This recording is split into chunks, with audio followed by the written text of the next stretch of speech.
जागो भक्ति चैनल में आप सभी का स्वागत है। आज हम दूसरे वीडियो में थर्ड आई तीसरा नेत्र आज्ञा चक्र के बारे में बात करेंगे। थर्ड आई तीसरा नेत्र जगाने का बहुत आसान सा उपाय है और ये तंत्र प्रयोग है और तंत्र प्रयोग को बहुत ही सोच समझ कर करना चाहिए। थर्ड आई तीसरा नेत्र जगाने के लिए किसी गुरु की आवश्यकता अवश्य होती है, क्योंकि ये तंत्र प्रयोग है और उसमें बहुत मुश्किलें, बहुत खतरे, बहुत सारी समस्या आ सकती है। जब हमारी कुंडलिनी जगती है, जब हमारी प्राण ऊर्जा, हमारी जीवन ऊर्जा जब ऊपर उठती है, तब हमारे मस्तिष्क में बहुत भारीपन, बेचैनी और इतनी ऊर्जा आ जाती है। जब कुंडलिनी हम जगाते हैं तंत्र प्रयोग से, तो शायद उसको झेल पाना बहुत ही कठिन काम है, क्योंकि जब वो ऊर्जा पूरी भभक के साथ जब उठती है तो पूरा मस्तिष्क भर जाता है और हमें उसका रास्ता, उसको कैसे कंट्रोल करना है, उसको कैसे उस ऊर्जा को, उस शक्ति को बाहर भेजना है ब्रह्मांड में, वो सब हमें अगर पता नहीं होता ना वो तो हमें बहुत तकलीफ होती है। इसके लिए ये कुंडलिनी शक्ति जगाना, थर्ड आई तीसरा नेत्र खोलना किसी गुरु के मार्गदर्शन के ही बिना बहुत ही कठिन कामकाज है, क्योंकि ये मेरा स्वयं का अनुभव है। मैं आप लोगों को ये बताना चाहूँगा, अगर कोई चाहता है कि उसको अपना तीसरा नेत्र जल्द से जल्द खोलना है, ये हो सकता है 21 दिन और 21, 42 दिन तो बहुत हो गए, इसका तीसरा नेत्र खुल जाएगा।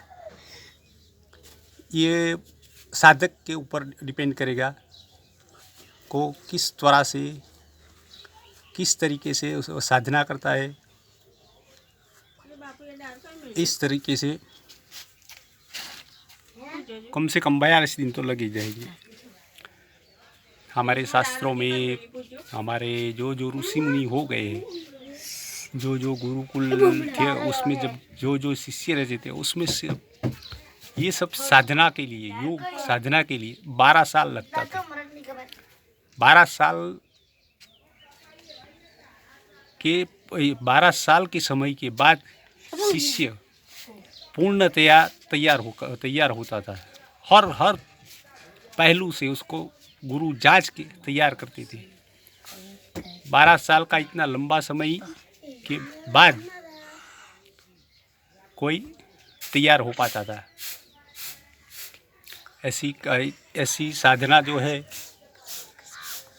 इसलिए मैं आपसे तंत्र प्रयोग में बहुत कम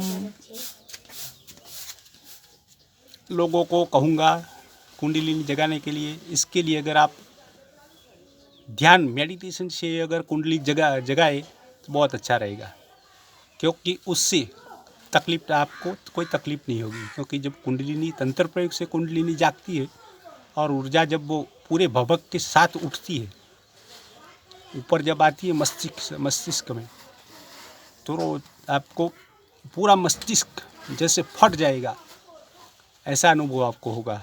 और ये साधारण बात नहीं है। अगर आप अपने अहंकार के वश अगर करना चाहेंगे तो आप विकसित भी हो सकते हैं, पागल भी हो सकते हैं।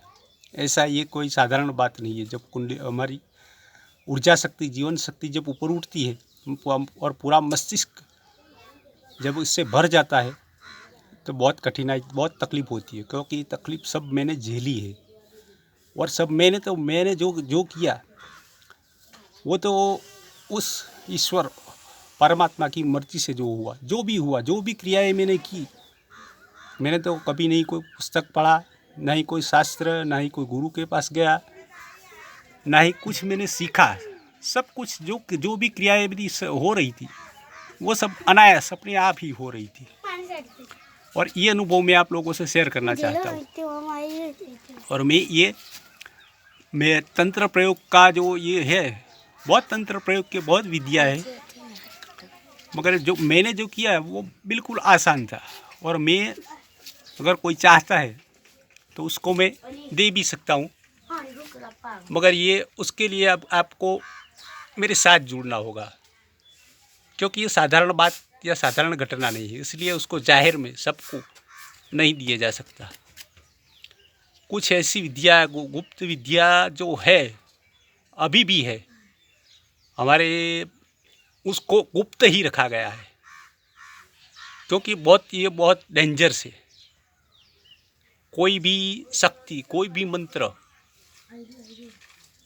अगर आप सही तरीके से करते हैं तो वो सचमुच वो कार्य करेगा, सचमुच वो शक्ति ऊर्जा जगेगी उससे, क्योंकि ब्रह्मांड ने इंसान को पूरी तरह स्वतंत्रता बनाया है। और इतनी शक्ति, इतनी पावर इंसान को दी है कि अगर वो जो चाहे वो कर सकता है। इतनी पावर ब्रह्मांड ने दी है, ईश्वर परमात्मा ने।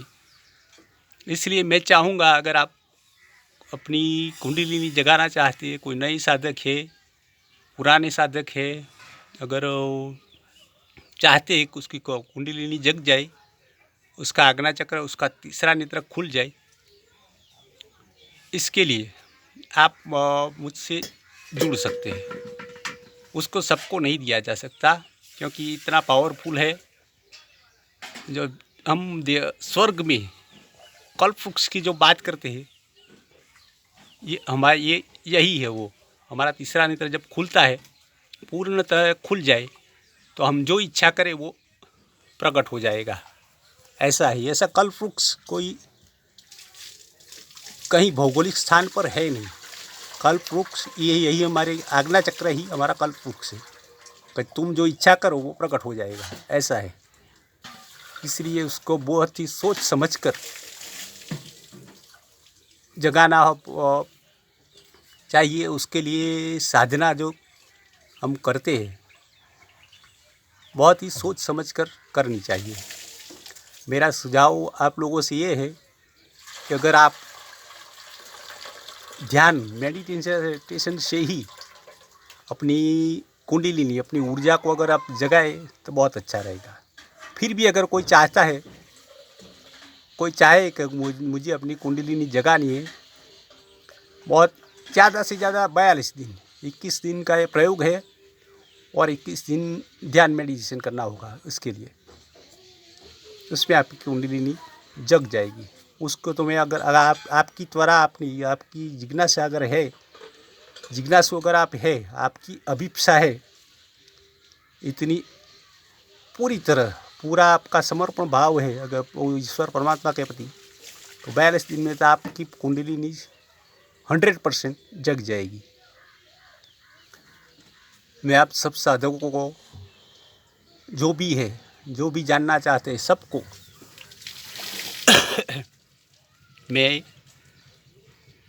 शेयर करूंगा, सबके साथ सबको बांटना चाहूँगा। जो जो मुझे मिला है वो ईश्वर परमात्मा भी वही चाहते हैं कि मैं सबके साथ शेयर करूं। उसके लिए अगर आप मुझसे जुड़ेंगे तो उसके लिए कोई फीस या कोई चार्ज नहीं होगा। और जो भी मैंने जाना है बिना गुरु के, क्योंकि मेरे कोई गुरु नहीं है, बिना गुरु के मैं जो क्रियाएं करता हूँ वो ईश्वर परमात्मा मुझे रास्ता दिखाते हैं और उसी रास्ते पर मैं चलता हूँ। अगर आप लोग चाहते हैं, अगर पूरा समर्पण भाव अगर आपका है, तो आपका आध्यात्मिक मार्ग पर, भक्ति के मार्ग पर आप अवश्य सफल हो सकते हैं, क्योंकि बहुत ही कठिन मार्ग है। भक्ति ध्यान का मार्ग है, क्योंकि मैं भाव, हमारा अहंकार हम छोड़ते नहीं है।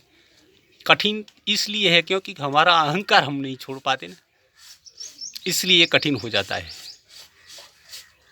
मैं ये चाहूँगा कि आप सब भक्ति मार्ग में, आध्यात्मिक मार्ग में सफल हो सके, पूर्णतः उस पूर्णता को आप प्राप्त कर सके, ऐसी मैं कामना करूँगा। सबका बहुत बहुत धन्यवाद।